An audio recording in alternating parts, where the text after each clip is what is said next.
अस्सलाम वालेकुम दोस्तों, ਤੁਸੀਂ ਵੇਖ ਰਹੇ ਹੋ ਪਾਕ ਪੰਜਾਬ ਟੀਵੀ ਤੇ ਮੈਂ ਤੁਹਾਡਾ ਮੇਜ਼ਬਾਨ ਅਬਦੁਲ ਵਾਹਿਦ। ਦੋਸਤੋ, ਸਭ ਤੋਂ ਪਹਿਲੇ ਤੁਸੀਂ ਆਪਣੇ ਚੈਨਲ ਨੂੰ ਕਰੋ ਸਬਸਕ੍ਰਾਈਬ ਤੇ ਨਾਲ ਹੀ ਬੈਲ ਆਈਕਨ ਨੂੰ ਕਰੋ ਓਕੇ ਦੋਸਤੋ, ਤਾਂ ਕਿ ਸਾਡੀ ਹਰ ਆਉਣ ਵਾਲੀ ਨਈ ਵੀਡੀਓ ਦਾ ਨੋਟੀਫਿਕੇਸ਼ਨ ਤੁਹਾਡੇ ਤੱਕ ਪਹੁੰਚੇ। ਤੁਸੀਂ ਉਹ ਵੀਡੀਓ ਵੇਖੋ ਸਭ ਤੋਂ ਪਹਿਲੇ। ਦੋਸਤੋ, ਅੱਜ ਅਸੀਂ ਤੁਹਾਡੇ ਵਾਸਤੇ ਇੱਕ ਮਾਸ਼ਾਅੱਲਾ ਬੜੀ ਸੋਹਣੀ ਮੱਝ ਦੀ ਵੀਡੀਓ ਲੈ ਕੇ ਹਾਜ਼ਰ ਹੋਏ ਹਾਂ ਤਾਂ ਉਮੀਦ ਕਰਾਂਗਾ ਤੁਹਾਨੂੰ ਬੜੀ ਪਸੰਦ ਆਵੇਗੀ। ਇਹ ਵੇਖੋ ਦੋਸਤੋ, ਚਿੱਟੀਆਂ ਸਫੈਦ ਅੱਖਾਂ ਤੇ ਸੋਹਣੇ ਸਿੰਘ ਮਾਸ਼ਾਅੱਲਾ ਲਈ ਖੜੀ ਹੈ। ਬਿੱਲੀਆਂ ਅੱਖਾਂ, ਨੀਲੀ ਦੀ ਮੱਝ, ਕੁਰਨੀ ਕੋਲ ਦੀ ਬਿਲਕੁਲ ਪਾਕ। ਦੋਸਤੋ, ਦੋ ਥਣ ਵਾਲੀ ਏ, ਚੰਗੇ ਮੋਟੇ ਮੋਟੇ ਥਣ ਮਾਸ਼ਾਅੱਲਾ। ਦੋਸਤੋ, ਦੋ ਥਣਾਂ ਝੋਟੀ, ਜਮਾਂਦਰੂ ਦੋ ਥਣ ਨੇ ਤੇ ਦੋਸਤੋ ਤਕਰੀਬਨ ਚੋਈ ਨੂੰ ਅੱਧਾ ਘੰਟਾ ਹੋ ਗਿਆ ਹੈ।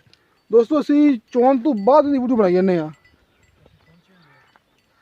ਦੋਸਤੋ, ਮਾਲਕ ਨੇ ਕਿਹਾ ਕਿ ਦੁੱਧ ਮਾਸ਼ਾਅੱਲਾ ਬੜਾ ਕਰਦੀ ਹੈ, ਵਰਨਾ ਮਾਸ਼ਾਅੱਲਾ ਬੜਾ, ਲੇਕਿਨ ਚੋ ਲਈ ਹੈ ਉਹਨੇ।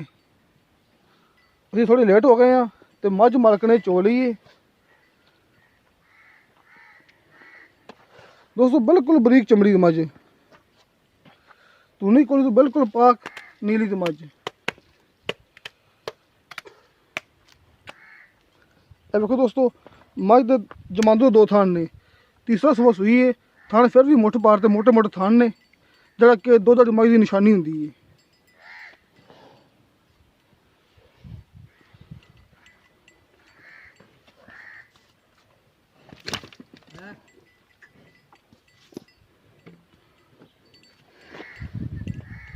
ਦੋਸਤੋ, ਦੇ ਪਿੱਛੇ ਕੱਟੀ ਹੈ, ਤੀਸਰਾ ਸੂਆ ਸੂਈ ਕੱਟੀ ਵਾਲੀ ਆਪਣੀ। ਦੋਸਤੋ, ਆ ਇਹਦੀ ਕੱਟੀ ਹੈ, ਚੰਗੀ ਮਾਸ਼ਾਅੱਲਾ ਮੋਟੀ ਤਾਜ਼ੀ ਕੱਟੀ। ਮਾਲਕ ਕਹਿੰਦਾ ਕਿ ਅੱਧਾ ਦੁੱਧ ਚੋਲੀ ਦਾ, ਅੱਧਾ ਆਪਾਂ ਕੱਟੀ ਨੂੰ ਪਵਾ ਦਈਦਾ। ਦੋਸਤੋ ਦੇਖੋ, ਮਾਸ਼ਾਅੱਲਾ ਮੋਟੀ ਤਾਜ਼ੀ ਕੱਟੀ ਹੈ, ਚੰਗੀ ਮਾਲਕ ਨੇ ਕੱਟੀ ਸਾਂਭੀ ਹੋਈ। ਦੋਸਤੋ, ਉਹਨੇ ਕਿਹਾ ਕਿ ਅੱਧਾ ਦੁੱਧ ਆਪਾਂ ਤਕਰੀਬਨ ਕੱਟੀ ਨੂੰ ਪਵਾ ਦਿੰਦੇ ਹਾਂ।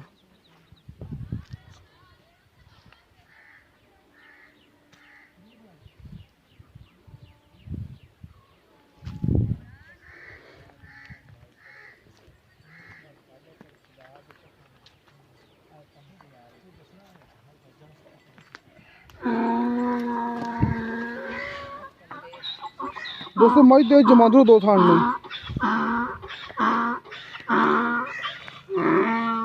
ਆ ਜਾਓ ਜੀ ਸਾਹਮਣੇ, ਕੈਮਰੇ ਸਾਹਮਣੇ ਆ ਜਾਓ ਜੀ।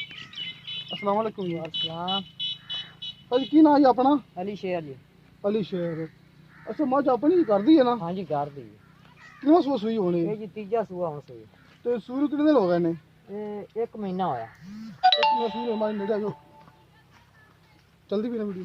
हाँ ਸੂਈ ਨੂੰ 1 ਮਹੀਨਾ ਹੋਇਆ ਹੈ, हाँ जी। ਠੀਕ ਹੈ। ਤੇ ਦੁੱਧ ਕਿੰਨਾ ਕਰਦੀ ਪਈ ਹੋਣੀ? हुन जी ये 9 किलो दोवां वेलियां दा कट्टी नु छड़ के। 9 ਕਿਲੋ ਦੋ ਟਾਈਮ ਦਾ ਕੱਟੀ ਨੂੰ ਛੱਡ ਕੇ। हाँ जी। ਅੱਛਾ, हाँ जी। ਕੱਟੀ ਨੂੰ ਛੱਡ ਕੇ ਦੋ ਟਾਈਮ ਦਾ 9 ਕਿਲੋ, हाँ जी। हाँ जी। ਮਤਲਬ ਕਿ 4.5 ਕਿਲੋ ਸਵੇਰ, हाँ जी। 4.5 ਕਿਲੋ ਸ਼ਾਮ, हाँ जी। ਦੋ ਇੱਕ ਟਾਈਮ ਦਾ ਹੈ। हाँ जी। ਤੇ ਕੱਟੀ ਨੂੰ ਜਾ ਕੇ हाँ जी। ਤਕਰੀਬਨ ਕੱਟੀ ਕਿੰਨਾ ਪੀਂਦੀ ਹੋਵੇਗੀ ਇੱਕ ਟਾਈਮ ਦਾ? कट्टी नु तुसी आ देख लो, तुम्हारे सामने ही है। ਨਹੀਂ, ਤੁਹਾਡੀ ਗੱਲ ਬਿਲਕੁਲ ਠੀਕ ਹੈ। ਚਲੋ ਠੀਕ ਹੈ ਜੀ। ਤੀਸਰਾ ਸੂਆ ਸਹੀ हाँ ਹੈ, जी। ਠੰਡ ਤੋਂ ਮਤਲਬ ਦੋ ਹੀ ਲੈਂਦੇ। ये मांदरू जामदुल्ला। ਠੀਕ, ਜਮਦੁੱਲਾ ਦੇ। हाँ जी। ਤੇ ਇਹਦਾ ਦੁੱਧ ਦੱਸਦਾ ਨਹੀਂ ਹੁਣ, ਇਹਦਾ ਮੁੱਲ ਕਿੰਨਾ ਜੀ ਪਿਆਰ ਮੁਹੱਬਤ ਦਾ? ਇਹਦਾ ਜੀ 2,30,000 ਜੀ। 2,30,000। हाँ जी। ਜੇ ਦੋ ਦੋਸਤ ਕੀ ਆਵੇ ਤੇ ਪਿਆਰ ਮੁਹੱਬਤ ਕਰ जैसे ਲਾਂਗੇ। जी आ गए उसे प्यार मोहब्बत करांगे जी। ਲੋ ਦੋਸਤੋ, 2,30,000 ਮੁੱਲ ਕੀਤਾ ਹੈ। ਤੀਸਰਾ ਸੂਆ ਸੂਈ ਹੈ, ਪਿਆਰ ਮੁਹੱਬਤ ਕਰ ਲਾਂਗੇ। ਦੁੱਧ 8-9 ਕਿਲੋ ਹੈ, ਦੋ ਟਾਈਮ ਦਾ ਬੱਚੇ ਨੂੰ ਛੱਡ ਕੇ। ਕਿਸੇ ਮੇਰੇ ਦੋਸਤ ਨੇ ਖਰੀਦਣੀ ਹੋਵੇ, ਨੰਬਰ ਲੱਗਾ ਡਿਸਕ੍ਰਿਪਸ਼ਨ ਦੇ ਵਿੱਚ, ਆਪਣਾ WhatsApp ਨੰਬਰ 0304 3099 539। ਦੋਸਤੋ, ਮਿਲਾਂਗੇ ਅਗਲੀ ਵੀਡੀਓ ਤੇ। ਖੁਦਾ ਹਾਫਿਜ਼।